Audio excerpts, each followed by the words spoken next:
Oui. Généralement, on a un dosage indirect lorsqu'il y a quoi?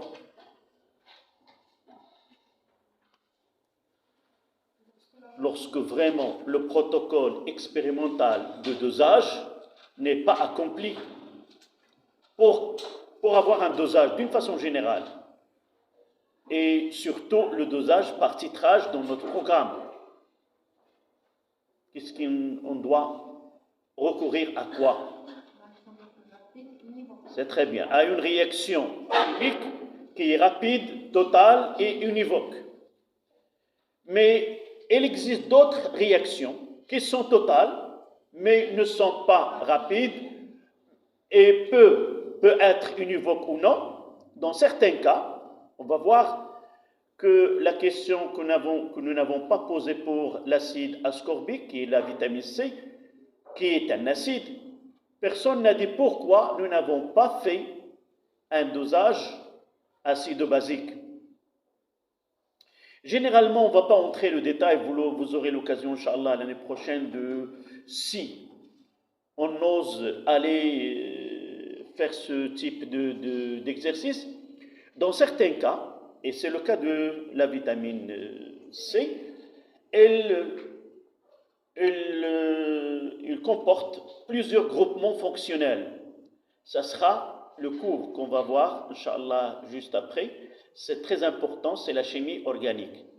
C'est-à-dire, il y a des produits, il y a des composés qui sont dotés d'une fonction donnée, qui lui donnent des propriétés données. Si vous prenez du yaourt, si vous sentez de la fraise, ou un goût autre. Là, ce sont des molécules, c'est pas généralement, c'est pas de la fraise, mais c'est une molécule qui contient un groupement qui représente cette fonctionnalité qu'on va voir par la suite. Donc, cette molécule-là, elle peut contenir plus que 2 groupements fonctionnels, et il se trouve que ces 2 groupements peuvent réagir avec la base, et par la suite, on peut fausser ce dosage.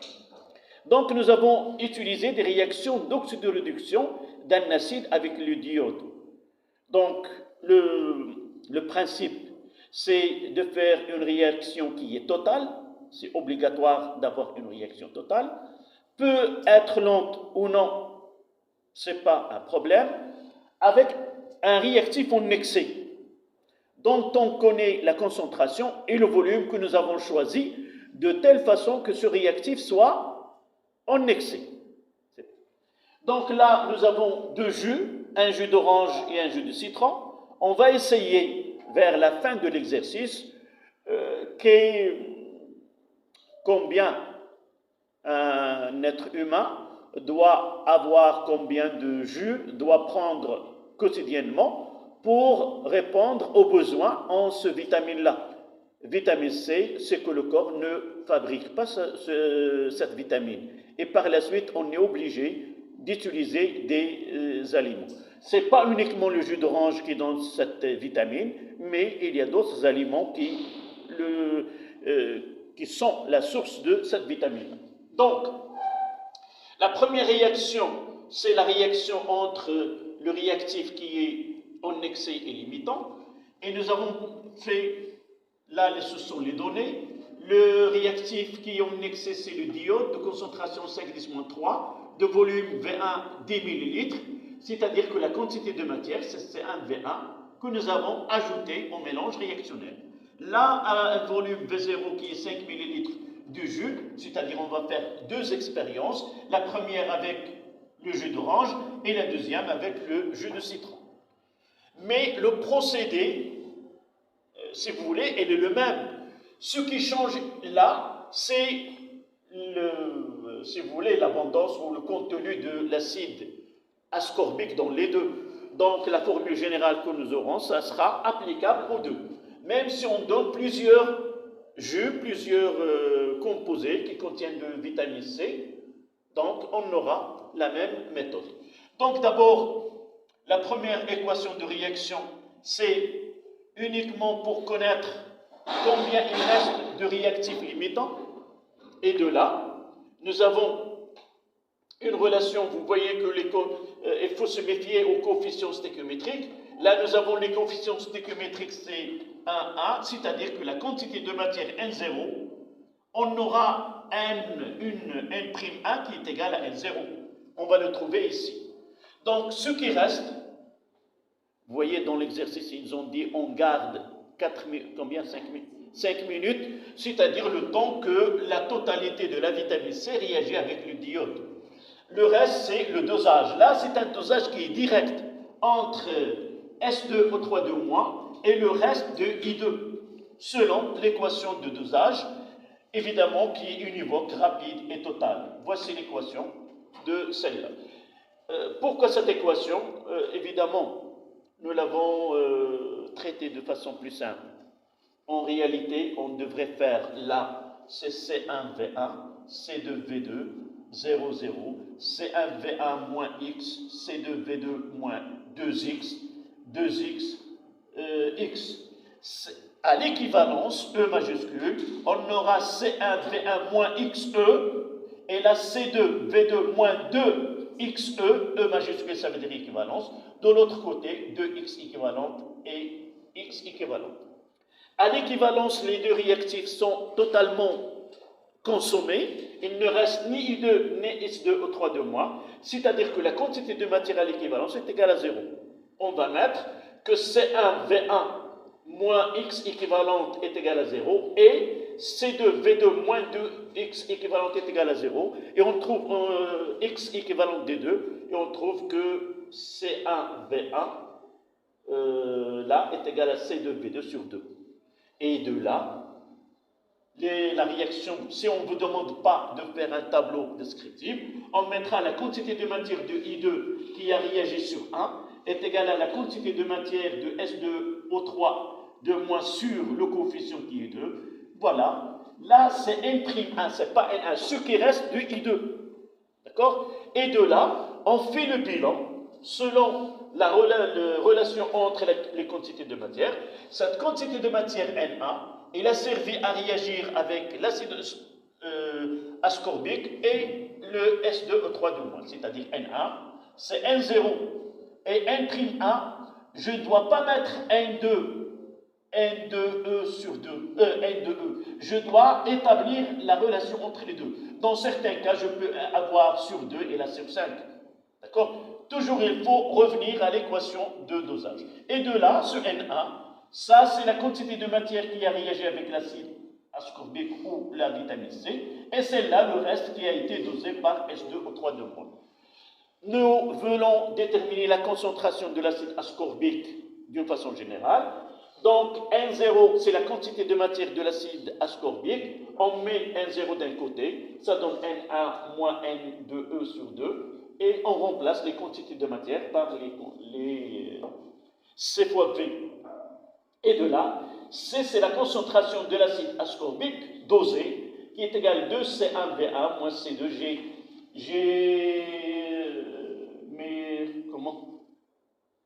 Au même dénominateur qui est 2, j'aurai 2 ici, et je divise par V0.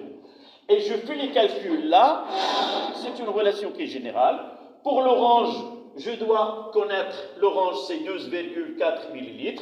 J'ai remplacé ici 12,4 ml. Vous voyez que j'ai utilisé le volume en millilitres. Pourquoi? Parce que le millilitre, ça reste en mol par litre. Et ça donne là 3,8 10 moins 3 mol par litre pour l'orange. Et pour le citron, 3,4 10 à la puissance moins 3 mol litre moins 3. Là, c'est la concentration de l'acide ascorbique ou la vitamine C dans les deux. On demande de calculer la masse, la concentration massique. Voilà la relation entre la concentration massique et la concentration molaire. On trouve pour celui de l'orange, là c'est l'orange 670 mg par litre. Comment? Oui, j'ai fait les calculs, oui, même si tu pour l'orange, c'est 3,8, d'accord? Concentration, pas la concentration. Oui, là c'est 3,8 et une 3,4. faisons le calcul. Je revérifie. Donc, celle qui a utilisé 3,8, c'est de l'orange. Donc, c'est 176 qui est la masse molaire fois 3,8.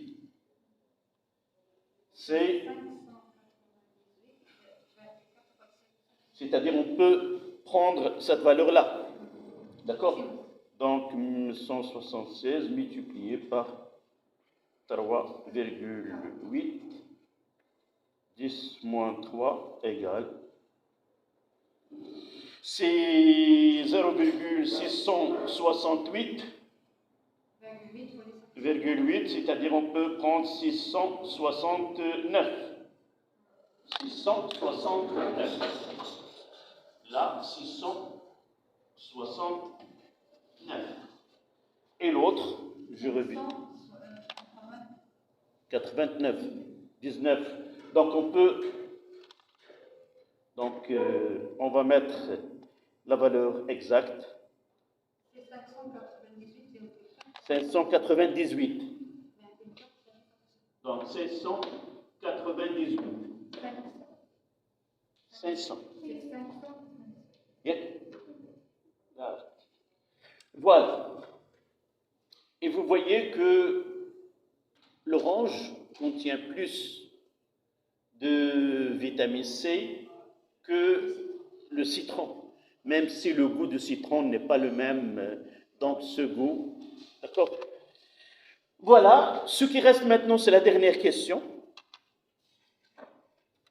Lisez-moi cette dernière question si vous avez, sinon je vais la lire.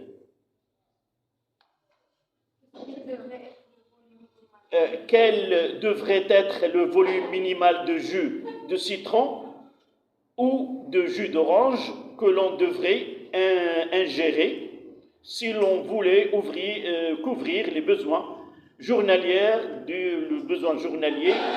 d'un être humain. Évidemment, on suppose que l'apport ne peut être que à partir de ce jus d'orange. Qu'est-ce qu'ils nous ont donné? D'abord, combien il faut avoir combien de...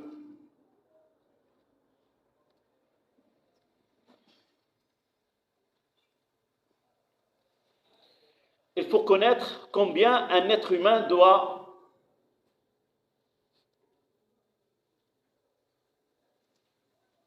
Est-ce qu'ils ont donné combien nécessite? Donc on va revenir au... Voyez, les besoins. Montez un peu plus haut. Les besoins journaliers pour un être humain de l'ordre de 75 mg et sont augmentés par les... donc il a besoin de 75 mg. Oui, dans ce cas-là, le minimum c'est 75 mg. Et là, nous trouvons combien dans ce jus d'orange? Donc, il dépasse largement. Et combien le volume? Donc, on doit calculer quel volume on doit prendre par jour. D'accord? Donc, je vais effacer une partie. Je reformule la question.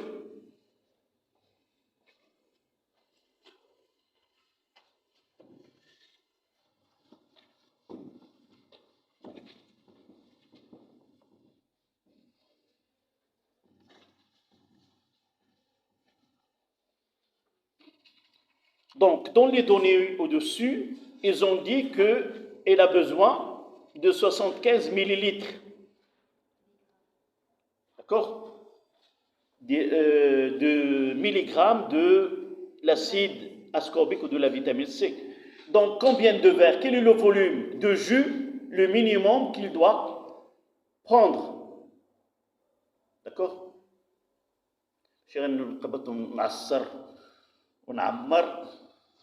Non, il ne faut pas à noter que c'est pas. On entend que la vitamine C elle est bénéfique, donc il ne faut pas dépasser la dose. Oui, ça donne le contraire, ce qu'on appelle la vitaminose, c'est lorsqu'on dépasse ce qu'on doit avoir par jour. Oui, des conséquences opposées, c'est-à-dire des conséquences graves. Donc, nous avons pour l'orange, ça c'est la question numéro 6. Donc, pour l'orange,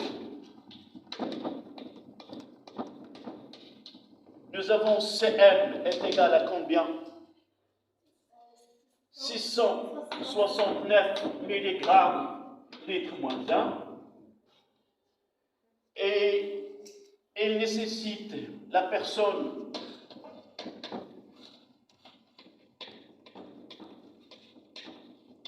nécessite un volume, une quantité, une masse de la vitamine C, 75 mg, nécessite une masse de vitamine C, 75 mg.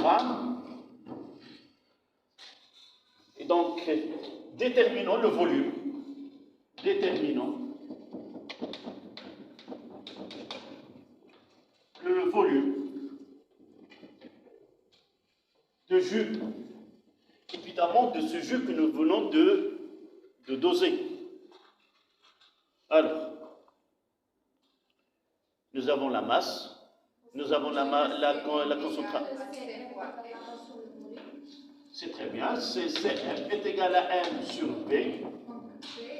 Donc, V de ce vitamine C est égal à M sur Cm. Et application numérique, pour V de jus d'orange est égal et le volume de jus de citron égal.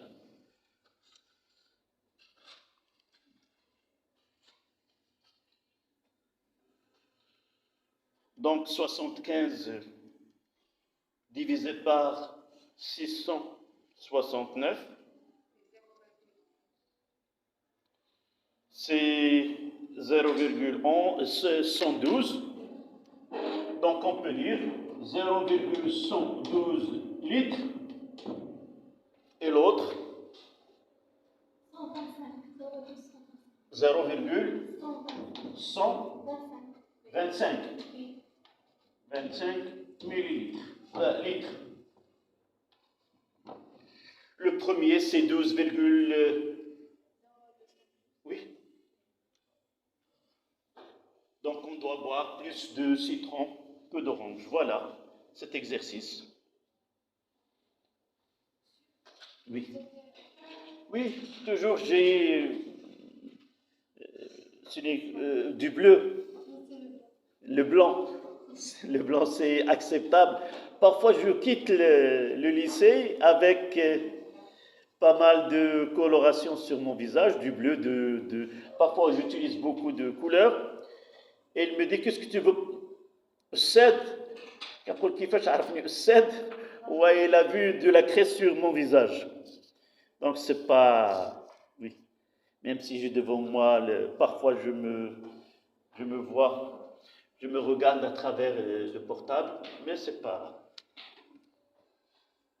D'accord? Voilà. Donc, on laisse la chimie, c'est la partie la plus... elle a de l'impact sur notre vie. Vous vous rappelez, nous avons déjà dit pourquoi on fait des mesures, et voilà, on fait des mesures pour améliorer notre façon de vivre. Voilà, on passe à cette série que vous avez devant vous.